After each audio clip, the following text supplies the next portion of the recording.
Putin harder because the United States and our closest allies and partners are acting in unison.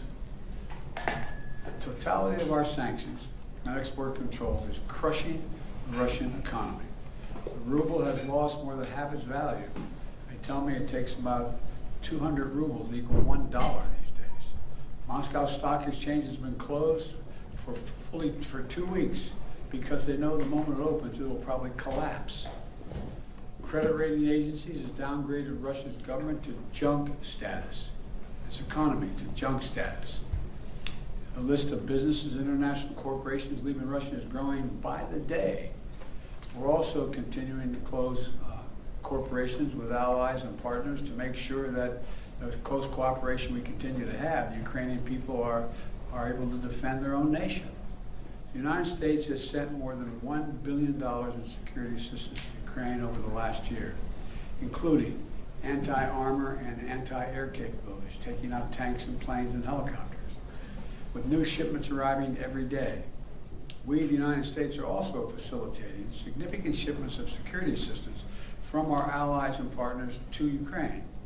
And the humanitarian front, we're working closely with the UN and humanitarian organizations to support the people of Ukraine who have been displaced by the violence in Ukraine.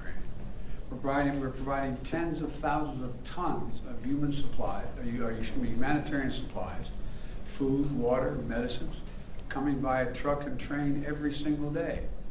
Yesterday in Poland, Vice President Harris announced an additional $53 million in additional humanitarian support to Ukraine. That brings the total humanitarian assistance to $107 million in just 2 weeks. We've joined this effort with more than 30 other countries who are providing hundreds of millions more. And last night, with a great credit, the Congress passed a bipartisan spending bill that included an additional $13.6 billion in new assistance to the Ukrainian people. I look forward to signing that immediately. I also want to be clear, though. We will make sure Ukraine has weapons to defend against an invading Russian force.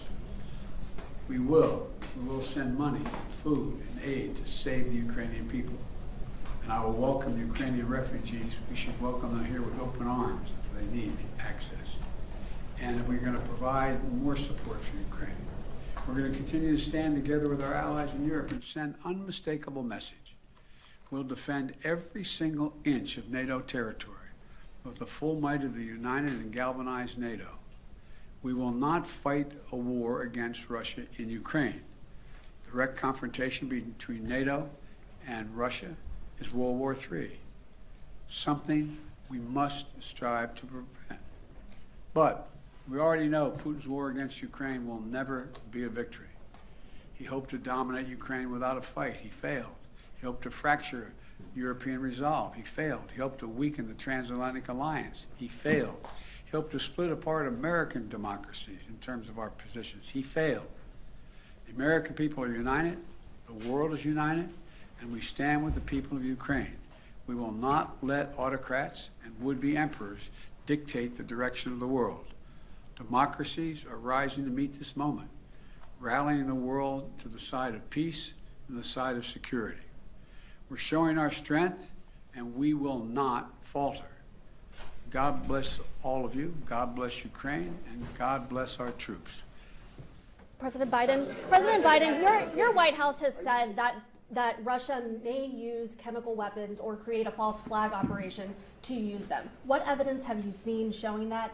And would the U.S. have a military response if Putin does launch a chemical weapons attack? I'm not going to speak about the intelligence, but Russia would pay a severe price if they use chemical. Would the U.S. defending the federal gas tax?